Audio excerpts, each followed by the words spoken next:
Mark Passio, one of the hosts of the Free Your Mind Conference, is an independent researcher, public speaker, and radio talk show host from Philadelphia. Mark has undertaken the task of assembling massive amounts of research in the areas of metaphysics, occultism, spirituality, symbology, and consciousness studies.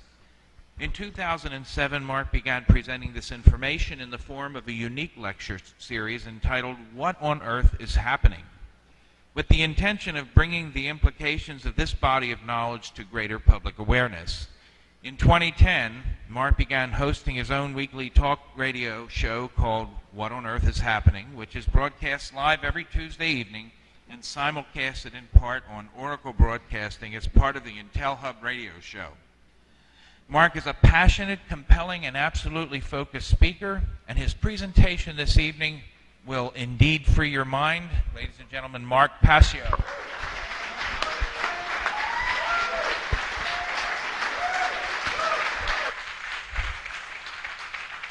Thank you all very, very much.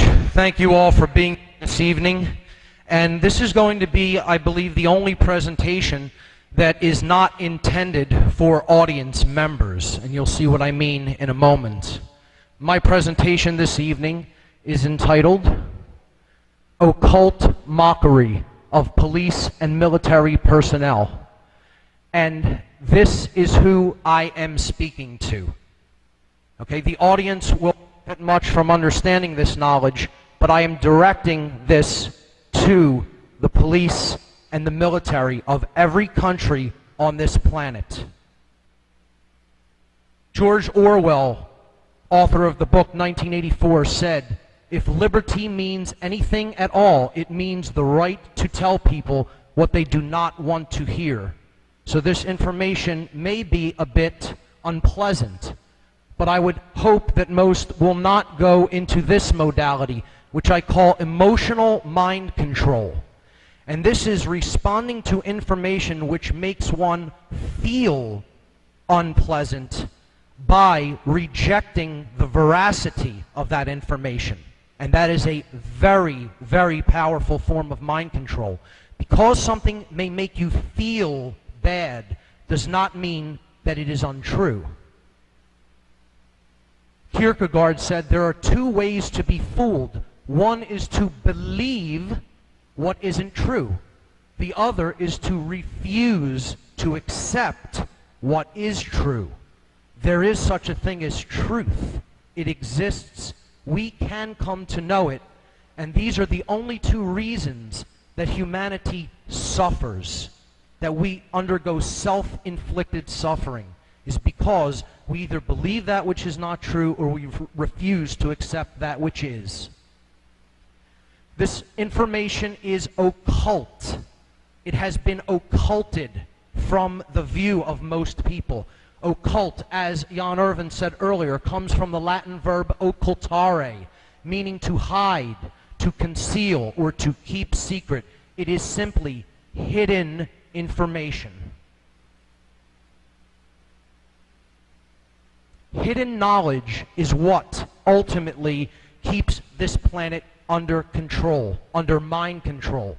And it works through two basic methodologies. The first is hierarchy, or a chain of command. The second is compartmentalization, meaning each area being kept distinct from the other, and the other area not knowing what the other one is actually doing, so you don't see the interlocking pieces of the agenda. Occultists are the rulers of this planet, plain and simple. And they are dark occultists. And I have first-hand experience, so I'm qualified to speak on this topic because I was directly involved in the dark occult. I was a priest in the organization known as the Church of Satan for years. And admittedly, this is the Boy Scouts of the satanic hierarchy, at best. At best. It is a psychological profiling system in order to take people up who display psychopathic tendencies for grooming into higher areas of the dark occult. Anton LaVey himself appointed me priest on March 19th. Okay, a very significant occult date. This is a letter from his wife Blanche Barton, and you'll notice that it says Mark Rokar. That is indeed me. There is my home address on the letter. That is a demon name which I took as part of my dark occult initiation. It is a cat demon from the Gnostic book, the Pistis Sophia. Okay? I took it because I am born under the sign of Leo. Blanche Barton said, "Dear Mr. Rokar, Dr. LaVey has been favorably impressed with the skill and mastery you have shown in various opportunities to represent the Church of Satan and Satanism in general. You have proven yourself to be magically and materially adept. Therefore, he felt it was high time you were granted the title of priest in recognition of your dedication, knowledge, and ability. May the fires of hell continue to strengthen and inspire you. Hail Satan, Blanche Barton." Hidden knowledge controls the world, and that is what the dark occult are using against us as a weapon. What is this hidden knowledge? Ultimately, it is knowledge about nothing else at the deepest core fundamental level but the knowledge of who we are. Our consciousness and how it works. And these are the three modalities of consciousness. It has been called mind, body, spirit. But it is indeed our thoughts, our emotions, and our actions. That is the true Holy Trinity of consciousness. And it is all about us. That is the knowledge that they have occulted from sight. It is also the knowledge of how there are physiological expressions for these three modalities of consciousness, particularly in the brain. We have three complexes in the human brain. The first is the reptile complex, the R complex. This is responsible basically for controlling our instincts, our basic survival mechanisms, and motor skills. It is also called the brain stem, and this is the lowest consciousness part of the brain. We have a midbrain, which helps us to experience emotion, and that is known as the limbic brain, or simply the mammalian brain. And then we have a higher brain, a human brain, the human neocortex, which is ultimately responsible for higher order thought functions when it is operating in a state of balance. If it is not, we revert into either emotional mind control through the limbic system or into male dominator behavior through the R complex. This part of the brain, the neocortex, the higher brain, the human brain, needs to be balanced. That is ultimately what should be our ultimate goal in life, is to bring those two hemispheres, the masculine solar left brain hemisphere and the feminine lunar right brain hemisphere, into a state of harmony and balance, so that it opens the third eye, the human pineal gland, and it balances the brain. And I've displayed the symbols of the chalice and the jade coming together to form the blazing star, or the all-seeing eye, to represent that concept. This is what happens when the human brain is in a state of balance on the left, a holistically balanced brain. When it is in a state of imbalance, the neocortex shows a pattern like that, and that is electrical deadness of the brain. Generally, that form of electrical deadness, of synaptic damage from chronic left brain hemispherical imbalance, is caused by high levels of adrenaline pumping through the central nervous system. Well, when we think about high levels of adrenaline, that brings us to these two groups of people.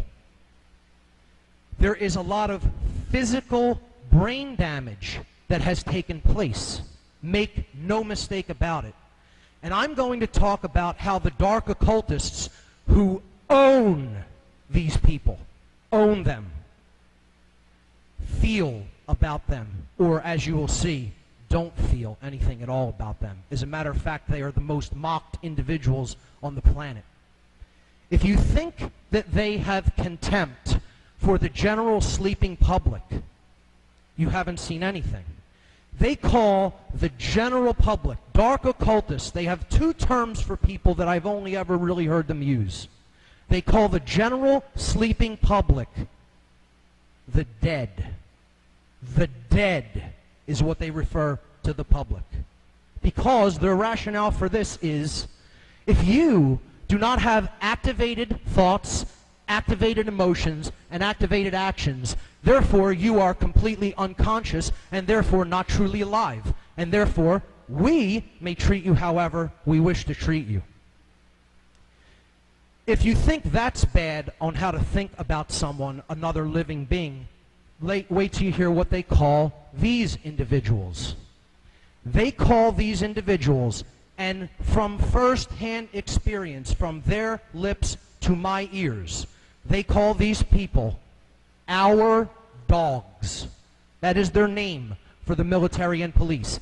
Our dogs. I have also sometimes heard them referred to simply as our pets. This is what they actually think of these people, as human pets. Human pets is how the dark occultists view the military and the police. And that can make you as uncomfortable as it gets, but that is the case. That is the truth. In this presentation, we're going to look at occult symbolism, but it's not going to be as overt as this. Now, this is a U.S. naval base at Coronado Island, San Diego, clearly showing the symbolism of Nazism. And this is the reversed swastika as seen from above. The SS, the symbol of the Schutzstaffel. Okay? We're going to look at symbolism that's a little bit more veiled than that and harder to see unless you're initiated into the occult, particularly the dark occult. The pentagram, okay? It represents the 5 elements, earth, air, water, fire, and spirit, with the 5th point, the 5th element, spirit, raised to the most significant position, meaning that it needs to be in ultimately superiorship above all of the other elements of nature. That is the cosmic source from which we all come. And you can see it has Stargate symbolism there on it, which we're going to talk about. The ancients would often depict the pentagram with a man or a woman with its head at the top representing spirit, and then its extremities at the other 4 points representing the other elements. And this is a pentagram in its proper aspect and in balance, representing a person who understands their divine nature. This is the satanic pentagram, and this is the official sigil of the Church of Satan. It is an inverted pentagram, and I'll not use my own words to describe it. I'll use the high priest of the Church of Satan's words. This is from Anton LaVey, founder and high priest of the Church of Satan, from the Satanic Bible. The Baphomet, which is what that emblem is known as, represents the powers of darkness combined with the generative fertility of the goat. In its pure form, the pentagram is shown encompassing the figure of a man in the 5 points of the star, 3 points up, 2 pointing down, symbolizing man's spiritual nature. They're telling you right there, they understand we have a spiritual nature. They know this. They know this, okay, but they propagate the exact opposite of it. In Satanism, the pentagram is also used, but since Satanism represents the carnal instincts of man, or the opposite of spiritual nature, the pentagram is inverted to perfectly accommodate the head of the goat. Its horns, representing duality, thrust upwards in defiance. The other 3 points inverted, or the Trinity denied. And that Trinity is not the Christian Trinity as it is commonly known, but it is indeed our thoughts, our emotions, and our actions, which the dark occultists seek to suppress at all times. 3 of them, to keep in a state of deadness. Now, let's look at where the pentagram is used in military and police symbolism. The first and most obvious is the U.S. Army, which its sigil, its emblem, is simply a giant star pointing upward. The star pointing upward, in its proper aspect, represents sovereignty, self-ownership, as Larkin Rose so eloquently explained. This is being your own master, you're controlling your own destiny in life. not taking orders from other people, not having anyone else lead your mind or your actions or your behavior. And you're not going to get that in this institution. You're going to get the exact opposite of that. But they're putting that symbol there as the symbol of that institution to convey the concept of sovereignty in proxy. This is how symbolism works. Because that symbol goes to the subconscious, and the subconscious already knows the meaning of the upright pentagram. There it is on the third eye, which we're going to see repeated over and over again, of good old Uncle Sam. Here it is, upright in a 5-star general's emblem. The U.S. Air Force, I threw this one in here, it's pretty unique. This is their emblem. This was in Freeman's presentation times. Now, on first look, you might not see this, but I'll highlight. There's the star, okay? Upright again. But if you color the different components differently, I think you can see a different shape comes out. And that is indeed the face of a demon. I don't know if you can see that there, but it's an angry, scowling demon with, its eyes slanted downward. And indeed, that is what the Air Force basically acts like. They swoop in from above. That's similar to the face of an owl as well, a scowling owl, which is also another dark occult symbol. Here's the inverted pentagram on the Victoria Police's logo.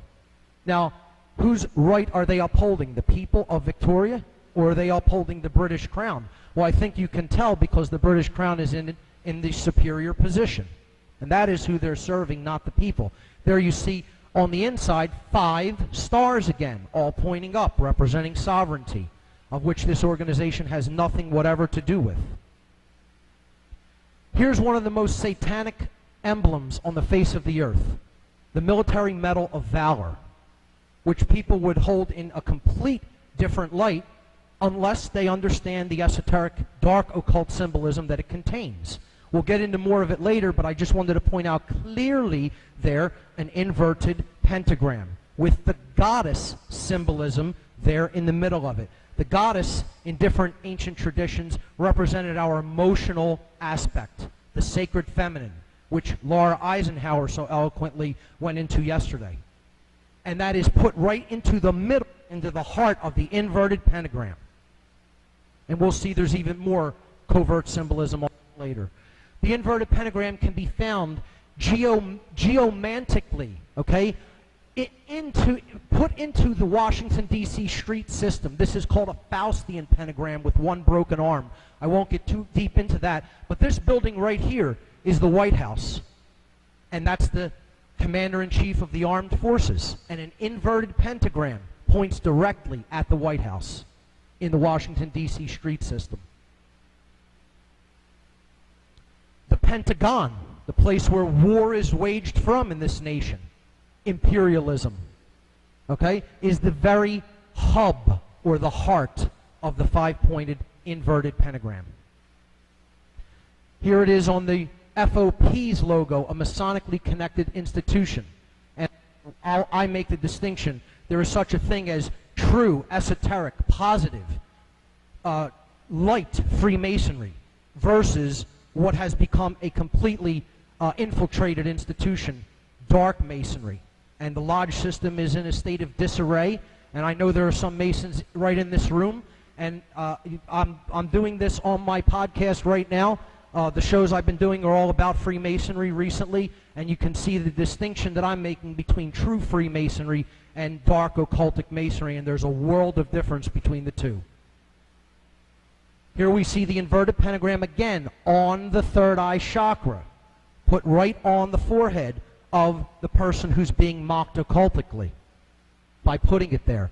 They're telling them they're in a state of total denial of their own spiritual nature. And they're putting that emblem right there, and they can't see it. The all-seeing eye is the next symbol that needs to be understood. This is a commonly misconstrued symbol. What it ultimately represents is the balanced brain hemispheres combined with the heart. So it's the heart-mind come to full expression. And this is a symbol that is co-opted and perverted. and come to be used or identified with the dark occultists. However, that is not what it really represents. What it really represents is light. It represents balance. It represents the light of the Creator, the true Creator. Okay? It represents thought, emotion, and action in unity, non-dual consciousness. Now watch the eye there, up there. Ultimately, that's what it represents. There it is, the human pineal gland in the center of the head, awakened. It is open. It is our one eye, the spiritual vision that only activates and comes online when we become awakened. The dark occult wants to put that light out from the world to build their new world order. This is the world they want to build. They want to finish that pyramid of stone, of block, of bricks, which block us from our true nature. They want to build the world of darkness with no light in it, where they rule from the shadows. And they have all the light in a state of disconnection with everyone else. So this is a dual symbol, and it needs to be understood as such. We need to bring that light to fuller manifestation in the world, to get rid of all the blocks, and to bring that light down so that it joins up with the earth, and we can complete the one true great work of truth, love, and freedom. So that is the all-seeing eye. Let's see some examples of it. The first place, obviously, where that sigil comes from is from the $1 bill. Again, identifying it with unity consciousness. The word money is right before our face every day. Billions of people say this word, and they never have actually simply split it in two. The one eye. Mono and I. And they're identifying it with the true one eye, and they're giving it to us again in proxy. And we'll look at how the color green is used in connection with money. Okay? This is the most powerful force driving mind control. This is the ultimate form of mind control. This is what people do dark occultist bidding for. It is the most powerful religion of this world. I have often called it the one and only religion. No matter what religion somebody is, they believe in this. It is the most powerful God of this world. It has taken the place of the true God of creation. Just like in They Live, the hero looks at money without his sunglasses where he can see in an awakened state, and he just sees a $1 bill. But put on the glasses, what does it say? This is your God. Let's look at the frequency aspect of this whole system of control through symbolism, which we'll see come up over and over again. They color money green here because they want to attach it to several ideas. The first is balance. Green is the middle of the visible spectrum of light. It is the color of in the frequency range that the human eyes can perceive. Therefore, it comes into the middle of our vision. And that's a theme that's going to come up over and over again. We see that the rainbow energy wheels, known as the chakras, okay, go in frequencies from red and then up through the violet to the crown chakra, from low to high frequencies. The heart chakra is right in the middle. So that is the center of self, the heart, okay? And it's colored green. And interestingly, the Anahata chakra is a six-pointed seal of Solomon, the blazing star, which we've already seen. There it is. Green is the color of nature. Nature provides this color in the greatest abundance because this planet is attempting to love us. And we return it for money and for the jobs that we feel that we must do with rape. That's what we return the planet's love with in general. But green is the center of nature, in addition to being the center of self. It is also, as we've already seen, the center of consciousness, the balancing of the blue frequencies of the right brain with the red of the left brain, which is why I colored those that way. This is why they use the color green for money, to represent balance, to represent enlightenment, to represent love, to represent nature, and it's none of these things and never will be, because it's a figment of your imagination. It does not exist in nature, just like government does not exist in nature. So this is all about frequency control, and we're going to get to how that's used for police, namely how they split these two imbalanced frequencies to control people. It's the colors of the American flag. It's the colors of sports teams. It's the colors of political parties. Two bonesmen there, as Freeman talked about. Who are you going to vote for? They're both Skull and Bones members. So, look at the frequencies that are used with police. No, green, red, and blue. And it's above their head, these lights. That's another theme we're going to see repeated over and over again. The placement of mocking colors or symbols on the head. Okay? So right above the head of that police, what they're telling them with those lights is you're in a state of complete brain imbalance. You're in the red and the blue. You're in the red because you're a male dominator attempting to control other people. You're in the blue because you follow our orders. Okay? You're in the right brain there. So you're in a complete state of imbalance in the brain. And they tell them that openly. Not openly, but through symbolism. In their way, it's an open form of communication because they're initiated into that knowledge. To the police, they have no idea what they're being told because they are illiterate of that form of symbolism. That's why they're called the boys in blue. It's another form of subtle occult mockery. They're being told, we own you, and you'll do whatever we say because you're in that state of blue, right, which is subservience toward the right brain to your masters.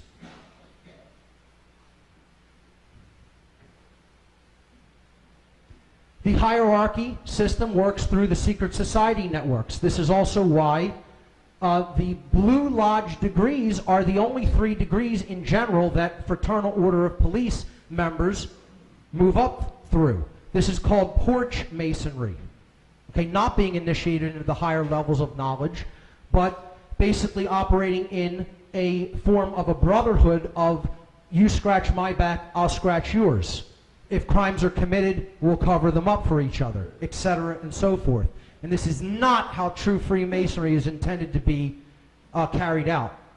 It is intended to be a system that teaches morality, ethics, and the understanding of natural law. And it is in a deplorable state in the world today. It has fallen. So I'm going to get into some Freemasonic symbolism to show how police are mocked through this as well. This is the first degree tracing board of the entered apprentice degree. You see the checkerboard floor of the house. This is known as the Temple of Solomon on this tracing board, okay? The checkerboard floor of the house represents base consciousness, unconsciousness in general, not understanding one's spiritual nature, not understanding natural law. You don't know what good is, you don't know what evil is. You're ignorant of both. Okay? You're as low as it gets. You can't go any further than the floor. Okay? The object is to get off the floor and climb the ladder to higher consciousness. And that is accomplished by balancing the left brain hemisphere, represented by the solar symbol, the sun, that's the pillar of Joachim, and the lunar feminine consciousness, which needs to be integrated to provide that balance or synthesis, the union of opposites, ordo ab chaos. Okay? So, when one does that, they transcend duality, and they reach the middle pillar, which is called Jacob's ladder. The right-hand pillar is called the pillar of Boaz, the lunar pillar. When you transcend the duality, seeing the world as us versus them, then you can climb that middle pillar, and not a moment until. That's when you're granted access to the ladder to climb the middle pillar. You see here, the imperfect ashlar and the perfect ashlar, but one can only make that bridge between the two from the imperfect to the perfect by centering oneself, by coming to a place of balance. And at the top of that ionic pillar, the one on the left is Doric, the one on the right is Corinthian, okay, is the all-seeing eye.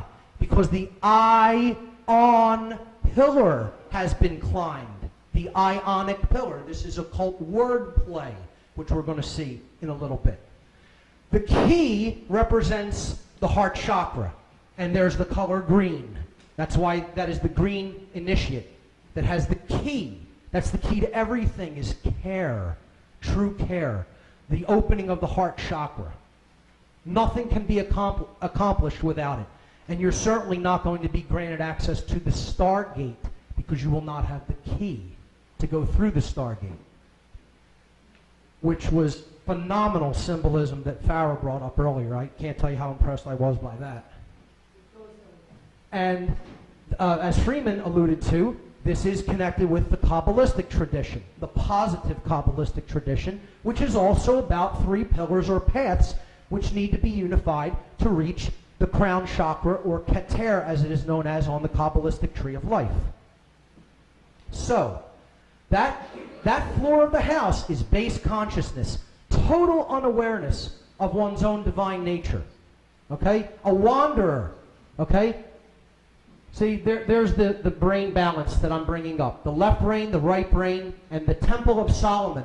The sun and the moon is what Solomon actually translates to. Okay, when we put them together, we reach the all-seeing eye, or the state of spiritual balance. It's called the chemical wedding, the divine union. So, that floor of the house represents unconsciousness. Let's look at how that's used. It's wrapped again around the brain of the police. Wrapped around their brain.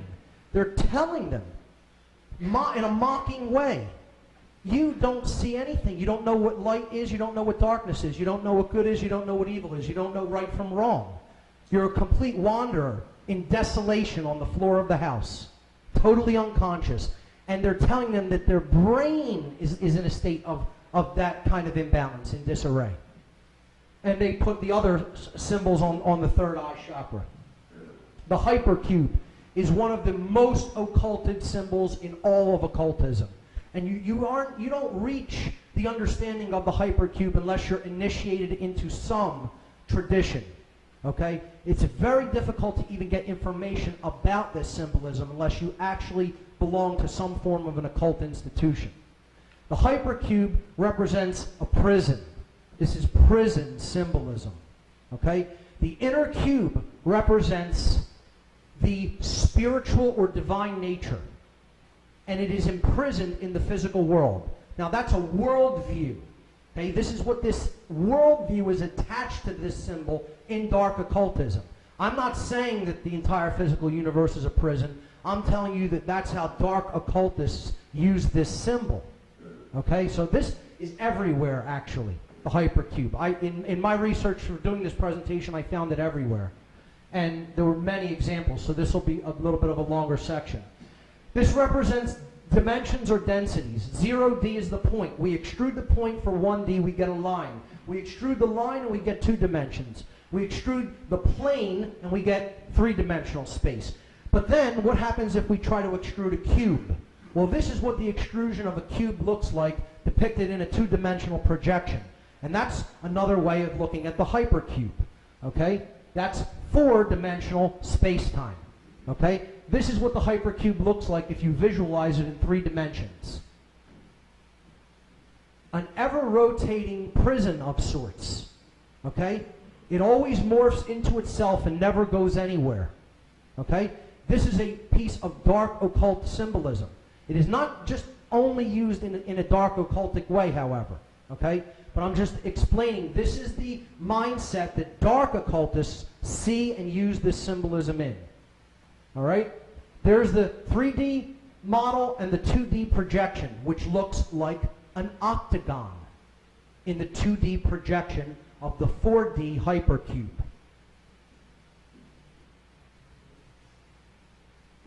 Where we see the octagon. Again, on top of the crown chakra now. They attack the third eye chakra with satanic symbolism, and now with more dark occult symbolism, a black octagon on the crown chakra. There it is. When are these individuals going to wake up and stop thinking in terms of dualism as us versus them? I wonder, I ask that question. Now, another way of looking at the hypercube is 2 squares. And this is also, it's difficult to find accurate information about this unless you are going into some form of occult school and learning it from themselves to see how they view this symbolism. So here we see the two squares on the Sussex police logo. This is another way of depicting the hypercube or the octagon. There it is, in the intersection between the two squares. Now, I'm quoting from David Icke from his book, The Biggest Secret. The double square, one square on top of another in any form, is more secret society symbolism. In the secret language of symbolism, one square on top of another means control of all that is right, all that is wrong, all that is just, all that is unjust, all that is positive, all that is negative. In other words, we control everything. And I got news for you. That does not mean the police control everything. The occultists who crafted this symbolism for the use by the police are telling the police that we control everything, including you. And where we see the double square on the third eye chakra once again. There's the octagon, combined with the floor of the house. There it is again. Once you start to see it, it's everywhere. There it is again. But you have to, and there it is combined with the floor of the house again. Mocking these people brutally, wordlessly, because they know nothing of occult symbolism. Hell, they know they've barely read a book in their lives, let alone understand anything about the occult. And I'm sorry to say that, but it just happens to be the case.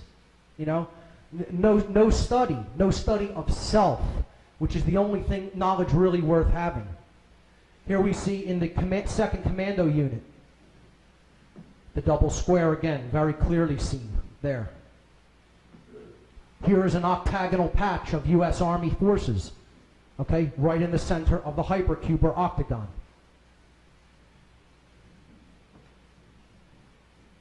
Again, returning to that Medal of Valor, which I said is one of the most vile symbols out there with the inverted pentagram.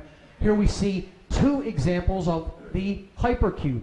There's the double square right there, and there is the octagon. I won't even go into what trapezoidal symbolism represents. That's the ultimate shape of Satanism.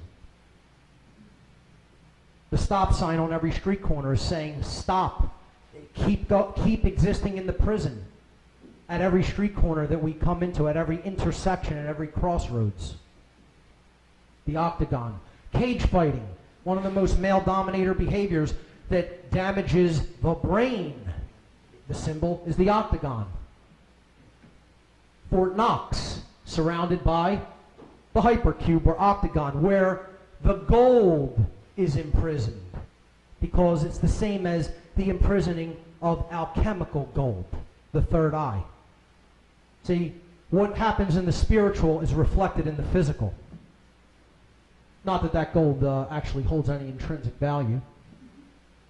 In 1984, the movie, patterned after the book by Orwell, there's the hypercube, representing totalitarian control. We control everything. I mean, how many more examples would we need? Let's get into words, because words ultimately control the world. If we don't understand how occultists use words through what's known as green language, which you can only really understand if you've balanced the brain hemispheres, this is occult wordplay. We look at the word police, break it in half. Pole ice. Okay, so pole ice. Right? Pole ice. They're referring to the middle pillar. This is dark Masonic mockery. If you're being called pole ice, well, what does that mean? That means you're acting as an agent on that middle pillar that is preventing anyone from climbing it. Try to climb an icy pole. See what happens. You're not going to make it very far. And that's why we're not really making it very far. We're stagnated. And the stagnating force, this is what these people are being used to do, to stagnate the spiritual evolutionary development of humanity, and they don't even know that. Whole eyes, they're being called. The identity in a state of duality. Okay? Not just conflicted with other people, but conflicted with themselves. As Larkin said, nobody can put any obligation upon you to do what you feel is not morally right. And these people are continuously doing things that they know in their heart of hearts is not morally right. But they're doing them anyway because they're too afraid of the consequences of not doing them, of stopping taking certain actions, having the courage not to do something, to say no. You know, so they keep doing them. And that's called a cop-out. A cop-out. Okay? They call them the pole eyes. Okay, another green language word pun. All right? Because they're seeing things in duality, not in the unity consciousness. And here's what the Bible has to say on unity consciousness of the one eye. The light of the body is the eye. Therefore, when your eye is single, your whole body is full of light. But when your eye is dual, your body is full of darkness. From the Gospel of Luke. After looks, the light. Okay? Officer. Well, they're police, but they're police officers. This one is even more overt. An off-eye sir. Off-eye sir. Just break the letters down. An off-eye seer. Off-eye seer. Well, if you're an off-eye seer, that means that the third eye, or the one eye, is dark. It's gone out. The light of self is extinguished. Okay? It's a symbol to represent the murder of the soul, the extinguishing of the divine spark within us. And that is how dark occultists see the police and the military. And if you need more confirmation of that through words, they call them the military. Break that word down. Military. Now just change the vowel sounds to long I sounds instead of short I. Because that's how green language word play works. And it becomes my light awry. All we did is make the vowels long. Okay? My light awry. Well, if your light has gone awry, you exist in a state of darkness. And a soldier is being called a soul dyer. Okay? Whether you even spell it as D-I-E-R or D-I-R-E phonetically, the soul is in a dire state. It's in a deadened state. The light has gone out. It has died. Soul is the word for light. Soul dyer, the one, is dead. Okay? The individual has died. And these institutions are all about collectivism. And the soul dyer, the very soul, has died. The spiritual divine spark. If you don't believe my analysis of their occult words, let's hear their own words right from their mouth. Henry Kissinger quoted as saying that military men are just dumb, stupid animals to be used as pawns in foreign policy. Well, do you think he's correct? They're only too happy to take their puppets, who they pull the strings of and make them dance however they wish them to dance, because they're very ill-educated about their own consciousness and their own health and state of well-being and what things are really going on in the world. They don't really pay attention, and so they can be made to dance on strings like puppets. And I want them to hear this. This is going online, and it's directed directly at them. I'm not even addressing this audience with this presentation. I'm directing the police and military and telling you this is what your owners think of you. Because I've been around them. And I saw the light and came out of that level of duality consciousness. And that's why I'm trying to explain this to others. Well, if you still don't believe their words coming right from their mouth, they'll put the symbolism of animals right on their dogs. That's what they call them, our dogs. And they put dog tags on them. And that's painful. I understand that's a painful thing to hear. We all have members of our families who have once been in the military or the police. This is a dark occult ritual. It is satanic ritual abuse. That is what this is, except it's done through symbolism. Okay, gematria, occult numerology. The numbers 777 and 666 need to be understood. And then we need to understand a bit about gematria. Okay? 777's meaning in occultism is mankind in unity consciousness. The three digits represent thought, emotion, and action. And 7 means the state of activation, unification, or completeness. So 777 in occultism, in occult numerology, means thoughts, emotions, and actions activated, unified, and complete. This is why the number 666, 6 being the state of incompletion, and Freeman went into that, the Bob character and the number 6, in connection with the V and the W, okay? 666 represents man in base consciousness or beast consciousness, the consciousness of an animal, okay? Thought, emotion, and action in a state of inactivity or incompleteness, or in other words, dead. Now, we can reduce. I have a column here called reduction. Add the 3 7s together, you get 21. Then add the 2 and the 1, and you get 3. That's called gematria reduction.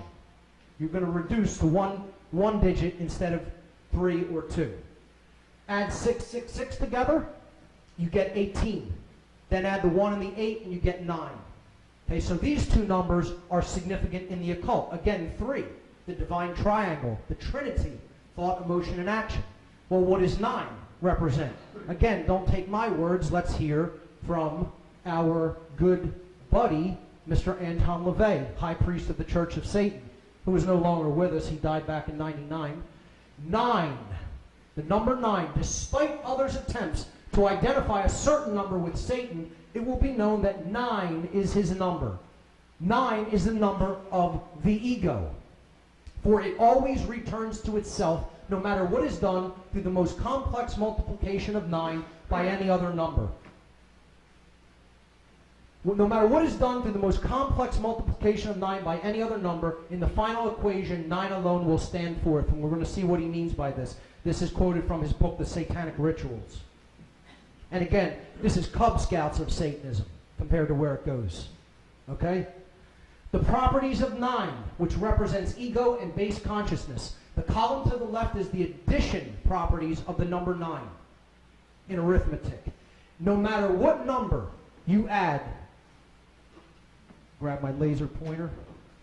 No matter what number you add to 9, okay, after the reduction of the addition, you return to the same number. 1 plus 9 is 10. Add the 1 and the 0, you get 1. You can do that with any series of numbers, and it will always return to itself.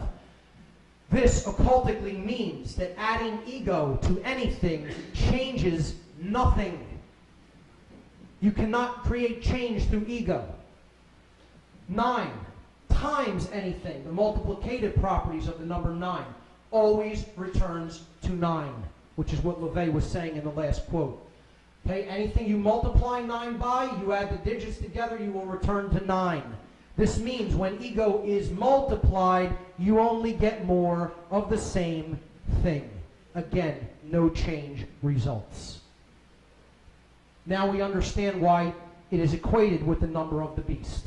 And indeed, LaVey was indirectly telling you, yes, it is 666, is the number 9. He just wanted to occult that a little bit for the reader that didn't really understand gematria. Okay? The goal of, I'm sorry, let me go back there. The goal of consciousness needs to be to rise out of that state of base consciousness from the 666 or the beast to 777 or the number of man's completion. Okay, which is coming online in thought, emotion, and action, and unifying those 3 principles such that as we think, so we feel, so we act, and there is no contradiction or duality between those 3 principles of consciousness. When we do that, we have risen from the 9 to the 3, and that is why this number, 93, is one of the most powerful occult numbers in all of occult numerology. It means love, the will, and the ascension to higher states of consciousness. For one has transcended the 9 and gone to the 3, or the state of completion. In other words, the imperfect ashlar has become the perfect ashlar. Therefore, the number 911, which we all know a lot about after 2001, okay, is the number of falling short of the number of will. And again, this is occultically mocking not only the police, but the people who call them to solve their problems for them that result from base consciousness. Every time that number is dialed, it represents a failure of love, of the will, and of a transcendence or an ascension to higher levels of consciousness. Therefore, we add the 2 ones, we get the number 92. We have fallen short of the 93. Love, the will, and higher consciousness. Okay, so I've illustrated that a little bit in the next slide. Okay, 92 out of 93 is where we got to. We didn't quite make it, right? So we do the reduction symbolized by the arrows. Excuse me, the arrows. 92, add the 9 and the 2, you get 11. Add the 2 ones, you get 2. At the bottom, add the 9 and the 3, you get 12. Add the 1 and the 2, you get 3. That's gematria reduction. We come out to 2/3, and that is a repeating 6, which basically means eternal failure. Always 6. Forever. And that's the definition of hell, which is what this world is rapidly becoming if we don't wake up mass numbers of people, not just small rooms like this. The FOP's logo has significant gematria in it because it is a dark occult sigil. F is the 6th letter of the English alphabet. This is English gematria. Okay, A, B, C, D, E, F, 6. Okay, O is the 15th letter of the English alphabet, and P, right after O, is the 16th letter of the English alphabet. So let's look at how these add together. The 1 and the 5 from the number 15, representing O, adds to 6. And the number P, representing the 16th letter of the English alphabet, reduces in gematria to 7, adding the 1 and the 6. Therefore, these 3 digits represent 6, 6, 7. And you can see the checkerboard floor of the house, the all-seeing eye, a Masonic first-degree grip, okay, and the words Jus Fidus Liberatum, which means justice, brotherhood, or fidelity, or loyalty, and freedom. Okay? And anything but is what you're going to get with this institution, because they are serving the dark occultists that they have no idea even exist, let alone control their minds and mock them continuously. Okay? So, 667, well, what's that number mean? Well, in relation to 666, it's not quite the beast, is it? It's just a little bit beyond it, right? Because it means in thought there's 6, in emotion there's 6, but in action there's 7. That means that they're acting without thinking or feeling. Acting without thinking or feeling. That sounds a lot to me like just taking orders and not caring about what the results of those orders are. It sounds a lot to me like Nazism or Satanism, because the Nazis were Satanists. I mean, look into their rituals that Himmler did at Wewelsburg, and you'll find out how satanic they are. As a matter of fact, the group I had some affiliations with, but never was an official member of, the Temple of Set, the high priest of that institution, Michael Aquino, actually traveled to Wewelsburg to conduct occult workings in the place where Himmler conducted them. He loved this guy. He thought Himmler was the greatest thing. He actually owns a dagger from Himmler. And as Jay talked about yesterday, they're big into trauma-based abuse as well. Aquino is an expert in electroshock abuse, and he was pretty much getting ready to be brought up on charges of child trafficking and pedophilia, but of course it didn't stick because his owners want him to continue his dark satanic activity. So that symbol there represents being one who is willing to act without truly thinking or feeling. But moreover, we see the pillars of the first degree board as seen from above. Just imagine that first degree board again, and you're viewing at it from above the Temple of Solomon now, right? Well, the pillars of duality have been turned upside down, right? This is the pillar that's beyond the checkerboard floor. This is supposed to be over here, and these two pillars are supposed to be down there. But they're reversed on this satanic sigil. What it's saying is we are attempting to create duality and raise it above unity. That's a difficult one to see for people because you have to visualize those three pillars and then three-dimensionally turn that board, turn those pillars upward. So if there is one pillar here and there's two over there, right, you're going from unity toward duality. When there's two out here and you're going backwards like this and there's one in the back, you're transcending duality and traveling toward unity. So what's being said here is we are raising in the superior position the concept of duality above unity consciousness. And that is indeed what the police represent. There it is. Why do they continue to behave as such, these institution members? These institution members. The word institution means the same thing for a big hierarchical and compartmentalized structure and an insane asylum. Another word play, right? Because they're in oppositional consciousness. And the word opposition is connected with dark occultism. The word Ha-Shatan is where we get the word Satan. It's a Hebrew word originally. Ha-Satan is written there on the right in Hebrew, and it means adversary or opposer. That's the root of the English word Satan. Simply oppositional consciousness in which one acts without thinking or feeling is the hallmark of the ego gone completely haywire, and that's called Satanism. That's the religion you serve, whether you understand it or not. If you exist in that mindset, you are a Satanist. And I know I'm not addressing anyone in this room, but I am addressing people who will be seeing this on many video websites and on the Free Your Mind Conference website after the event is completed. Because I don't exist in that state of oppositional consciousness or fear. I'm putting this out there no matter what it means, because I know my divine nature, I know what I'm here to do, I know who I am, and I'm not afraid of anybody or what they could do to me in this three-dimensional reality. They also act the way they do because they're under bombardment from different poisons, namely from food, which we talked about today a little bit, from drugs and medications that they don't need, and the satanic pharmaceutical cartels propagate continuously, never look for a cure, only look to treat symptoms and imbalances. You know, the media you take in is just as important as the food you eat or the water you drink. We all know that in this room, but, you know, again, the people, unfortunately, who are doing these dark occultist bidding in these institutions, sadly, you know, this is the kind of poison stream they drink from. They plop down in front of the television, they're reading the newspapers, they're going deeper and deeper into mind control because they don't read. Jan Irvin likened the word liber in Latin, which is the word for book, and the root of liberty, freedom. Freedom and reading go hand in hand, and they cannot be separated from each other.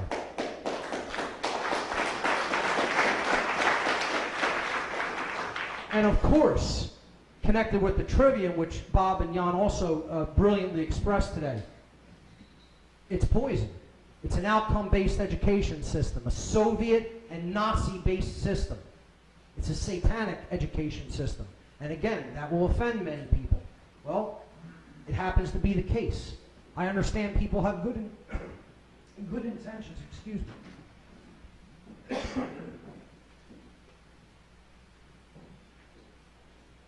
I understand people have good intentions for why they become involved in the institutions that they do, but you know the phrase that the road to hell is paved with good intentions.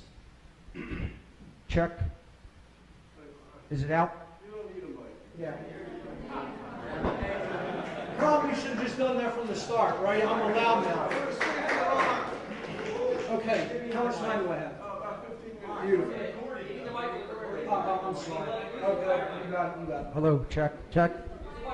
Yep. I apologize, folks. Check. Great. All right, I'll try to back off a little because I know if I hit you with that, I'll hurt some people's ears. Okay. So the education system has become a poisoned stream as well, and they've all been indoctrinated. Indoctrination. It's another word for training. And we don't train people. We hopefully try to educate people, but we train animals. You know, that's what they're being done when they go to basic training. Another form of mockery. Jefferson, regarding education and indoctrination, said that if a nation expects to be ignorant and free in a state of civilization, it expects what never was and never will be. You cannot be ignorant and free. These are the antitheses of each other. Okay? That's a complete oxymoron. Ignorance and freedom do not exist in a state of simultaneous existence. Another reason why this country is going into bondage if we don't wake up and stop being hoodwinked. Hoodwinked is what these people are. They're blindfolded, and we need to be the purveyors of light to take this information out, to understand it well enough that you can rationally and logically explain it to another person. And I know that is a little bit difficult without first-hand experience in the way I've been blessed to have. I don't look at my experience in the dark occult in hindsight as something that was horrible. I look at it as something that was a blessing because I learned so well the dominators of this world's mindset, the psychopaths that run this place, this insane asylum. I understand their mindset probably better than most people on the planet. And I'm going to bring them down with it.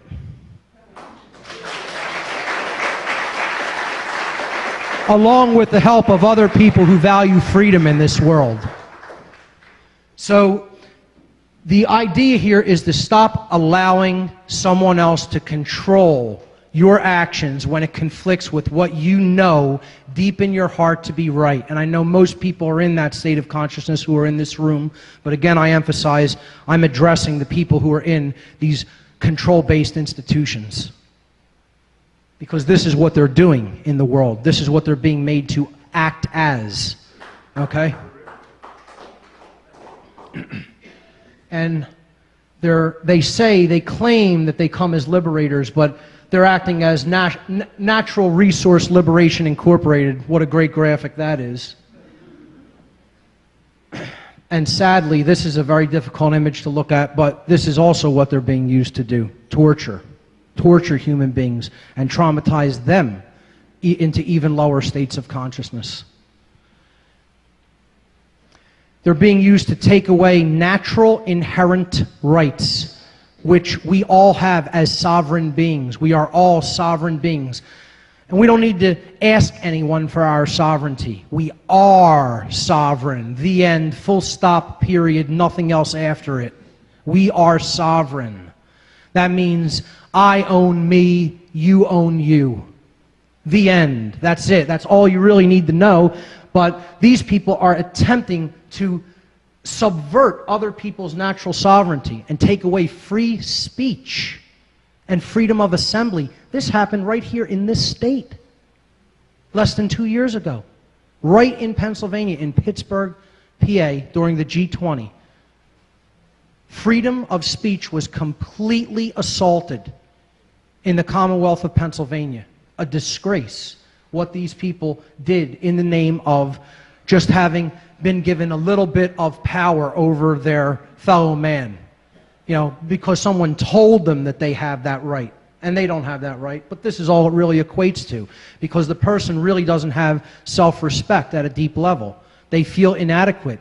And it often derives from a couple of things. How they've been treated as when they were young. The conditions they grew up in. You know, there are influencing factors. But I say there are no cop-outs. No cop-outs for that. Julian Huxley, a eugenicist, said this statement. A really efficient totalitarian state would be one in which the all-powerful executive of political bosses and their army of managers control a population of slaves who do not have to be coerced because they love their servitude. Now, I know we generally apply that to the general unawake people, but I want to specifically address and relate this statement to the police and military, because they're not only acting as the regular slave who loves their servitude, but sadly, they're acting as the slave that is given a little bit more power over the other slaves, thinking that they have a right to control them. And this is a concept in the Civil War which was known as the house slave. And that is what they are acting as. I'm not saying that's what they are in the core of their being. I'm saying that is the role that they are playing and falling into because of the level of mind control that they are under through the belief in authority. And again, it's all based on fear, the fear of what would happen if that system wasn't in place, what would happen if they weren't still used as the battery, because that's what they are. They're used as the fuel that powers the New World Order agenda, that powers the dark occultist wishes, not even their own wishes. They're given a pittance, okay, to do this to their fellow man, you know, a pittance. And they take it because they feel superior. They get this illusionary sense of power over other people. And they have no power over anyone and never will. They just believe, they have an erroneous belief that does not exist in nature. It does not exist anywhere, this concept of authority. Thank you.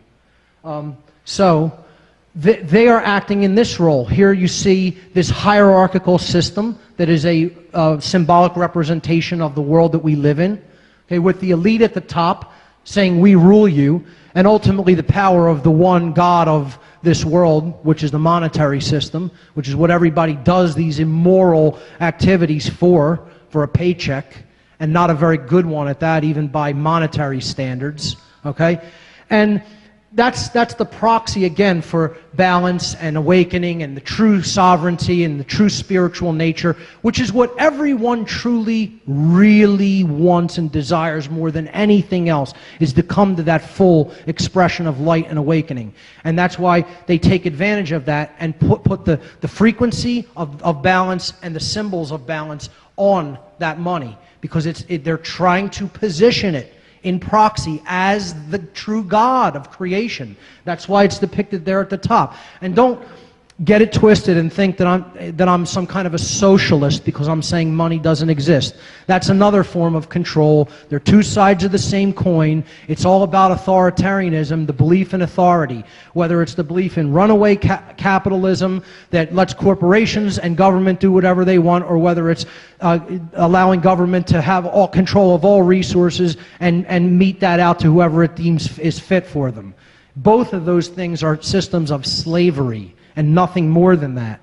So they position, well, underneath here you have the priest class, which is saying we fool you, and then underneath that the military and police classes, which say we shoot at you, because they see things in a state of us versus them, and they're just living for the pittance that their masters above them dribble down to them. But the mass of people, of course, well, now you have the richer classes of people, you know, in the social strata saying we eat for you, but then all of the people, the general masses of people down at the bottom saying we work for all and we feed everyone. And this is the system of hierarchy and compartmentalization that we're currently locked into, but it's not going to be around for much longer, because this information is going to reach more and more and more and more people's eyes and ears, and it's not going to stop until this system is brought down.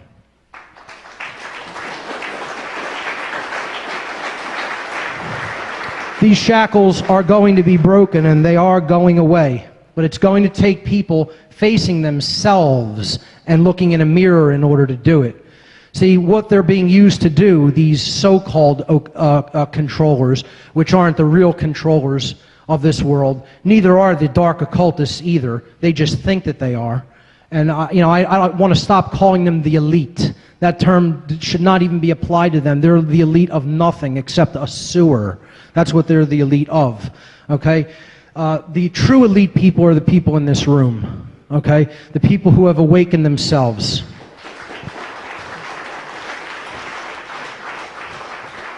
The dark occultists want to build this, a prison planet, a prison for souls, but we're not going to allow that to happen because we have a greater destiny than that. They want to build hell on earth, Vernon Howard, now I'm going to get into solutions in the last few minutes. Vernon Howard said, human sickness is so severe that few can bear to look at it, but those who do look at it will become well. Self-examination, self-knowledge is the ultimate answer to all of this. If we know not ourselves, we know nothing. The oracle at Delphi of the mystery tradition said, know thyself, and you will know the universe and the gods. Vernon Howard put it best, that's where the answer lies, by looking inward and looking in the mirror and understanding what we have allowed ourselves to become, by doing the bidding of other people who do not have our best interests in heart and who are actually psychopathic in nature and are just using people to enforce their agenda, which ultimately leads to nothing but death and destruction. And that's what the police and military are being used for. In plain words, that's it. Okay? The mirror is the solution. Nowhere else. No place outside of ourselves does the solution lie. It lies inward and only inward. Okay? And this all comes down to the concept of respect, which is ultimately what the people who are still in this institution, in these institutions, regardless of what their intentions may be, still lack at the deepest core soul level. Okay, respect comes from Latin. Re means again, and spectare is the verb to look at. They need to take another look at themselves, and that's the only way out is inward. Okay? I'll be wrapping it up very soon. Conscience must be developed. The unification of the left and right brain in harmony with each other, with the heart, or what I've called the heart-mind. Okay, I haven't coined that phrase, but I've heard other researchers refer to it as that as well. The heart-mind must be developed. And what conscience means is it comes from the Latin language as well. And I love how Jan broke down a lot of words in Latin, because I do this all the time as well. You know, language, we have to get down to the core of what words mean to understand how they're being used. Language is very powerful, and it's a powerful system of control. But once we know it, the meaning of those words comes up to the conscious level, and then we understand what's being said to us through the use of words. Con in Latin means together, sciere, the verb to know. So consciere, or conscience, means to know together. This is the concept of common sense, of what is right and what is wrong. And we all have it deep down inside. It's just been conditioned out of some people more than others. Don't be a copy. A copy, another form of mockery. Don't be a copy. Be a unique individual and think for yourself. And I know I don't need to tell that to people in this room, but I'm looking at the camera when I say that. Stop believing in this concept, which Jan also broke down, the word government, from the Latin verb gubernare, to control, and mente, mind. Government means mind control. It means it in the word. If you believe in this concept, you are under mind control, period, the end. And it means responsibility. That's the ultimate solution along with respect. David Icke, I'll quote him, he said, accept responsibility for yourself and your actions, thoughts, and words. You alone make choices. You alone are answerable to the consequences of your behavior. The feeble excuse that your boss required it, the establishment expected it, holds no truth or justification. Responsibility means no cop-outs. What is the point of having principles if you allow others to dictate your behavior? At the end of the day, you will judge your performance and the contribution you have made to creation. It will not be based on what another expected of you or what you did because you felt trapped. There are no cop-outs. The people who think that they are in control have no right to do what they are doing, and the people who are acting as slaves, willing slaves underneath them, have no right to usurp the natural law of sovereign human beings on this planet. And it is not going to be allowed to continue for much longer. And the simple reason for that is authority is not truth. It comes down to two basic concepts, and here they are. Authority is not truth. It is a fiction that exists only as a construct in the diseased human mind and human spirit. The diseased human spirit. Okay? The truth is that truth is the authority. The sacred feminine, divine Logos Sophia principle that was talked about yesterday. That is ultimately what the truth is. And that exists in the human heart. That is the authority of this world and nothing else. Once we understand that, those two basic powerful truths, that there is no such thing as authority and that the only authority of this world is the truth herself, then we will be truly free and awaken to our own divine spiritual nature. Only then will the chains of this world be broken, the shackles of this planet be broken, and only then will we walk out of this world hand in hand together and ascend the cosmic staircase to the divine light. And from that point forward, the stars are the limit. Thank you very much.